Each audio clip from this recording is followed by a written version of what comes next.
আসসালামু আলাইকুম। ঈদ মোবারক সবাইকে। ঈদ উল আজহার অনেক অনেক অগ্রিম শুভেচ্ছা। দেখতে তার টেস্ট চলে আসলো। আর ঈদ মানে আসলে স্পেশাল খাওয়া দাওয়া, স্পেশাল ডেজার্ট।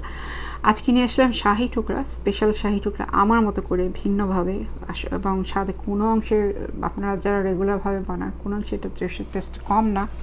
তো আশা করি আপনারা আমাদের রেসিপিটা গিভে ট্রাই অবশ্যই দিবেন, কারণ এটা আসলে অনেক ইয়ামি। Let's make it. তো আপনারা দেখতে পেলেন আমি প্রথমে একটা পাতিলে পানি দিয়ে দিচ্ছি যেন দুধটা না লেগে যায়। তারপর দিয়ে দিয়েছি 1 লিটার দুধ। আর দুধটাকে মাঝে মাঝে এরকম করে নিয়ে নিচ্ছিলাম যেন নিচে না লেগে যায়, বলক চলে আসে, ঘন হয়ে আসে। তো দুধটা যখন ঘন হয়ে আসলো, অনেকটাই কম এসেছে আপনারা দেখতে পাচ্ছেন, তখন আমি দিয়ে দিলাম ফুল হাফ কাপ চিনি। আমি খুব বেশি পরিমাণে বানাচ্ছি না, সেজন্য আমি চিনি পরিমাণ কম দিচ্ছি।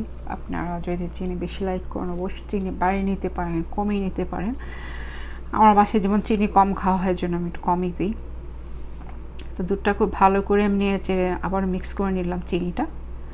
আর আমি এটাকে একটু কাস্টার্ড ফ্লেভার দিয়ে করবো আজকে। তো আমি হচ্ছে, বাট আমি খুব বেশি পরিমাণ দেবো না, ফুল 1 টেবিল স্পুন দিয়েছি। আমি যেমন ফুড কাস্টার্ডে যেমন আমরা বেশি পরিমাণ ইউজ করি, এটা খুব বেশি পরিমাণ ইউজ করা যাবে না, তাহলে ঠিক হয়ে যাবে, খেতে ভালো লাগবে না দুধটা।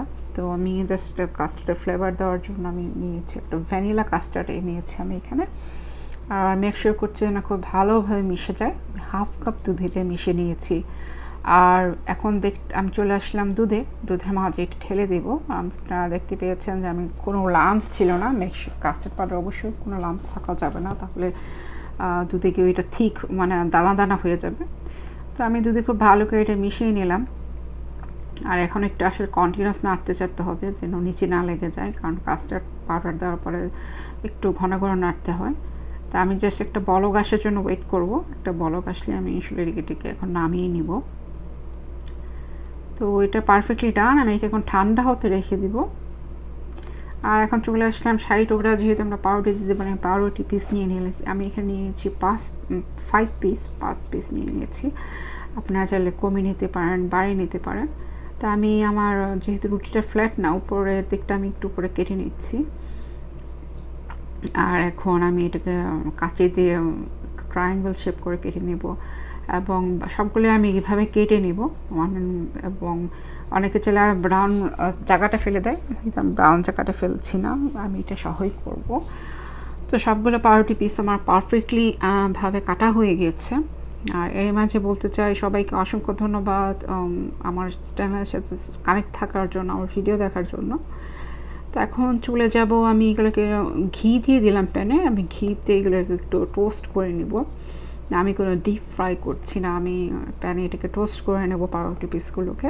এটাই বলেছি যে আমি একটু আমার মতো করে করেছি। এখন আসলে অনেকেই স্বাস্থ্য সচেতন, ডিপ ফ্রাই খেতে চায় না, সেজন্য আমি আর পাউরুটিটা কিন্তু ডিপ ফ্রাই অনেক অয়েল সোক করে, অনেকটা অয়েল তেল শুষে নেয়, সেজন্য আমি এইভাবে করছি। আপনারা ঘি না দিতে না চাইলে তেল দিয়ে করতে পারেন, যার যেভাবে ইচ্ছা। ঘি দিয়ে করলে টেস্ট আসে, ফ্লেভার আসে, সেজন্য ঘিটা ইউজ করা। তো আমি জালটা ছিল লো টু মিডিয়াম হিট। আর প্যানটা গরম হয়ে যাওয়ার পরে আমি পাউরুটি করে দিয়ে দিয়েছিলাম। আর এটা আসলে একটু খেয়াল রাখতে হবে যেন পুড়ে না যায়, বা পুড়ে গেলে সেগুলো আর ইউজ করা যাবে না। তো পারফেক্টলি এখন যখন ব্রাউন কালার চলে আসলো, তখন আমি এখন এগুলোকে নামিয়ে নিব। আপনারা দেখতে পেলেন, এবং বাকিগুলো আমি এইভাবে সেমভাবে করে নেব। আর একটু আমি ঘি দিয়ে দিলাম এবং সেমভাবে করে নিচ্ছি। এবং পাউরুটিতে আসলে তেল বলেন ঘি বলেন খুব তাড়াতাড়ি শুষে নেয়, তাই মাঝে আর একটু অল্প ঘি দিয়ে দিলাম যেন ড্রাই না হয়ে যায় এবং পারফেক্টলি এটা ডান হয়ে যায়। তো আলহামদুলিল্লাহ আমার পাউরুটি পিসগুলো খুব ভালোভাবে হয়ে গিয়েছে। আমি জাস্ট পরিবেশনের জন্য এখানে কিছু নিয়ে নিয়েছি, সবগুলো প্লেটে দিয়ে নিই সার্ভিং ডিশে। এর মাঝে আমার দুধটা ঠান্ডা হয়ে গেছে। দুধটা জাস্ট আমি তারপর আবার একটু ভালো করে নেড়ে চেড়ে নিলাম। আর আমি এখন আমের সিজন, তো আমি হাফ কাপ দিয়ে দিচ্ছি আমের পাল যেখানে পাওয়া যায়, কিংবা আমের রস দিতে পারেন আপনারা, সেটা আমি দিয়ে দিলাম। এটা টোটালি অপশনাল, বাট এইভাবে করে দিতে পারেন। Yummy yummy yummy. আর এখন দিয়ে দিলাম আমি বাদাম কুচি। আমি এখানে দিয়েছি হাফ কাপের মতো বাদাম কুচি। আর আবার সব কিছু নেড়ে চেড়ে মিশিয়ে নিচ্ছি।